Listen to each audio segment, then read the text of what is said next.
Hi friends, welcome back to my channel. So for today we are revisiting a series that I started a while back on my channel and I neglected momentarily. We will be talking about my current obsessions from Chanel.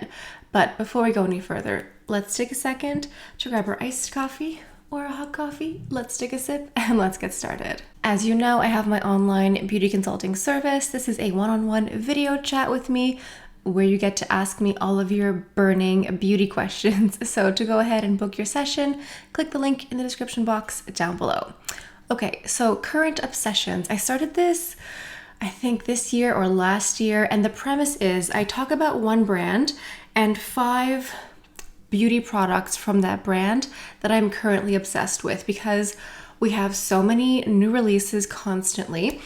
And this is just a way for me to share products from the brand that may be old favorites, like nothing new. Some may be new, some are just permanent collection items that I use a lot, maybe on camera or off camera, that I want to highlight. And also part of this is revisiting this series during different seasons, because during different seasons I prefer different products, different colors, different hues, all that jazz. And so I hadn't actually looked back at this series in a few months, so I thought I would kickstart this again, and we will go ahead and begin again, I guess, with Chanel, because why not? And I have 5 items here. I didn't even have to think. I just thought, sat there for a few seconds and I came up with my list. It was very easy. The first item here is not new. This has been around for a long time, but this is new to me.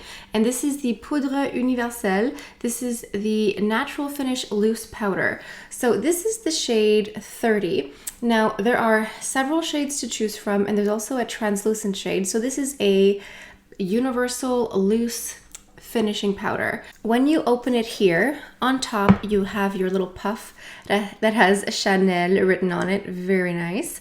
So you can go ahead and use the puff like this to pat this on your skin. You can use a big brush. This is what the product looks like here.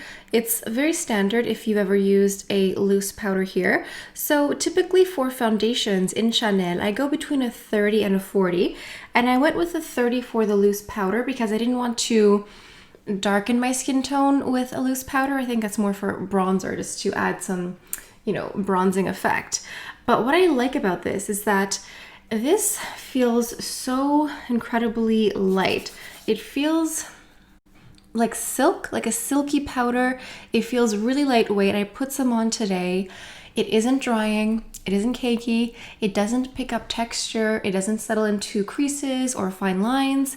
It isn't drying in like a mattifying, suck all the moisture out type of way.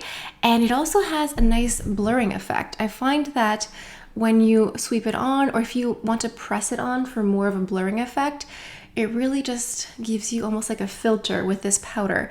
It's very soft. It is very natural. Like it's a really, it's in the name, like natural finish loose powder. It really does that. It does offer a little bit of mattifying, I'm not gonna lie, but it's not too drying. So I have normal dehydrated dry skin. If you have oily skin, I think it would still work for you. It just may be something that you want to reapply later in the day, but honestly, it's just really nice. This isn't like a very sexy item. It's not very colorful. It's not very flashy. It's just a loose powder. But if you're in the market for a nice one that's going to blur at the same time and feel like absolutely nothing, you should definitely invest in the Chanel one. And there's so much product in here. This is going to last me a very long time. Now, I do have a new product here. This is a primer. This is La Base Illuminatress Glowing Makeup Primer, Moisturizing and Plumping. Now, I did do a solo review of this and I compared it to some other new primers from Chantecaille.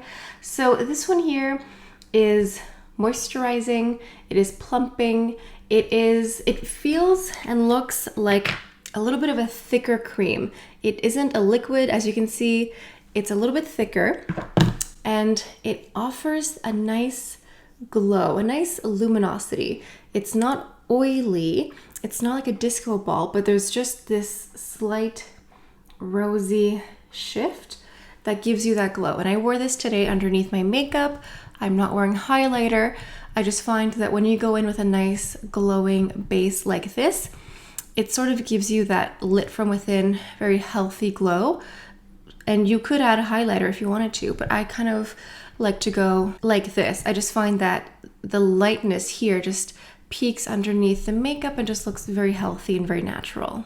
The composition of the primer also has skincare benefits to it, so I do think that its claims of being moisturizing and plumping are real. It's not going to be like a facelift or injections by any means, but it does have skincare components. It is a bit thicker and richer if you have normal skin, mature skin, dry skin, even for the colder winter months. Even, I don't know, if you live in like dry climates, like maybe not humid, but if you live in a really hot, dry climate, you might enjoy this as well because it does feel nourishing, not greasy or slick, but it's a nice texture. And especially if you have maybe some wrinkles, fine lines, and you want to just plump them up and hydrate them, I think you would really enjoy this. And what I like about a really good primer is that I go into less foundation because the primer will blur a little bit, will soften, will add some glow, and then I just do a little bit less foundation and it looks great. Next up is also something that is absolutely not new, but it is new to me. I picked this up when I was in Chicago last month or so. This is a blush. This is number 68. This is Rose Écrin. I don't know when this came out. This is permanent collection. It's not new, but it's new to me. This is the blush that I'm wearing today. It's like Your Cheek but better, but a little bit pink. Someone was asking how this compares to Jersey. I would say that Jersey is more like a blush meets a bronzer, whereas this is Your Cheek but better, but more pink.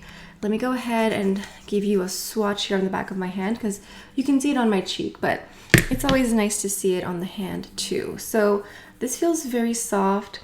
It doesn't really have a smell. It smells like a cosmetic product, but this is the blush here. It's just so easy because it's pink, but it's not too pink. It's not flashy. You know what I mean? Like it's not like a bubblegum fuchsia pink. It's just very easy to use. And so this has been a blush that I've been wearing so much, like on camera, off camera. If I can't quite figure out what to wear, like to coordinate with my eyeshadow and lipstick, I've just been going into this because it's just so versatile. I like this type of product, and I think this type of product often makes it into my current obsessions because it's just so easy. Like, why wouldn't I use this every day? It's just so easy to use. It's like a workhorse blush. So yeah, moving on to my lip color. Now, this is technically a lip and cheek balm. I purchased this summer, and it definitely has been a favorite for some time, but recently it's just been my go-to. And this is part of the number 1 collection. This is the number 2, Healthy Pink. So number 1 is a collection in Chanel, and this is the number 2, Healthy Pink. So technically this is a balm for your lips and cheeks. So if you want to use this as a blush, you can go ahead. This is all I'm wearing on my lips. So this is a very nourishing lip balm, but it has tint to it. There's other shades. I have another shade that's more of like a bright red, but this one here I love because it's color, but it's sort of like my lip but better. There's something there, but it's a nude with some pink to it. So sometimes I wear it, I layer it. So as I'm doing my makeup, I will throw this on, and then by the time that I finish my makeup, my lips are moisturized with a little bit of pink, and then I'll go on top with a lipstick. But today I just went in kind of heavy-handed just to give you more of the intense color. It's just a really easy, versatile product where I could use this simply as a lip hydrator, lip balm, but I could also use it as a lip color, and it's just really easy. I love easy makeup. Like, as much as I love makeup, I also love to simplify my life, and I think we should think smarter, not harder. And so if this can be a lip balm and also a lip color, 2-in-1, perfect. If you are a fan of nude lips, nude pinky lips, I would really encourage you to get number 2, Healthy Pink, because it's going to be something that you use, and you could go ahead and layer this with a lip gloss, a lip liner, a lipstick that's also in the pinky your lip but better. Let's say you're wearing just a regular lipstick that day and at some point you want to, your lips feel dry, you could go ahead and add this, and it's going to mix into your nude lip and add some color and hydrate. So, why not make your life easier? So last but not least, this is a brand new item, and this is one of the tweeds. Just to be clear, I love all 4 tweeds. If you ask me which one is my favorite, it's gonna depend on the day because they're all great. That's just my tastes and my opinion. But currently, for the fall, with this like rainy, gloomy mood, I have been dipping into number 3. This is Tweed Fauve. This, like at first, it's kind of confusing because you have like dark plum and peach, and it's a little, I don't know. At first, I really was confused, and this was the one color story that I was thrown off by. But this is the color story that I find to be the most unique. It's so interesting. And it's what I'm wearing today on my eyes. I just find that this perfectly encapsulates foliage, fall colors, just like the dark, moody atmosphere of fall, especially with like gloomy weather. Let me go ahead and give you some swatches. Please let me know in the comments if you'd like to see more get ready with me style videos with more of the tweeds, because I have a lot more looks to create for you guys. So this is the color story here. I find it unique. I don't often see purple with peach and this type of color story. And it actually is much easier to use than it looks. I think this is a color story that was overlooked by a lot of people just because, it doesn't look as neutral or maybe as simple, but I like the complexity and the depth that this gives me because I can go into, really darker looks. I can do lighter looks. I love the color story. It's giving me pumpkin spice, everything nice. And this is the most surprising palette for me. I just didn't think that I would enjoy it as much. And I've been using it a lot off camera, just like every day when I can't quite think of what to use. I've just been going into Tweed Fauve here. I like the finish of all the shadows too, because it's really only this gold shade that's the most sparkly. It's not even topper. It's just like a high shine satin. Whereas I would say like these 2 here are matte, but not a hard matte, just like a nice soft buttery matte. And this one here is like a soft satin. It's really nice and not as intimidating as you might think. All right, guys, this is it for my roundup of Chanel current obsessions for fall 2022. I will continue to revisit this. It's always nice to revisit this at a different period of the year because, like I said, like we have different tastes, if it's spring or summer or fall, whatever. And I could also do this with different brands. I've already done this with different brands, but I could revisit those brands again and see what I'm currently obsessed with from those different brands. So if there's a brand in particular you'd like to see featured in this little series here, leave a comment down below. I certainly hope you enjoyed this format and style of video. Let me know what are some of your current obsessions from Chanel. I'm especially curious if there's any permanent collection items. Like obviously new releases, we get bombarded with them and we always have a new favorite when there's something out. But I don't know, I find it interesting when it's like an old favorite, like a oldie but a goodie. So leave a comment down below. I hope you take the time to subscribe. And I think it's it for today's video. So thank you all so much for stopping by. Hope you have a beautiful day, and I'll see you next time. Bye.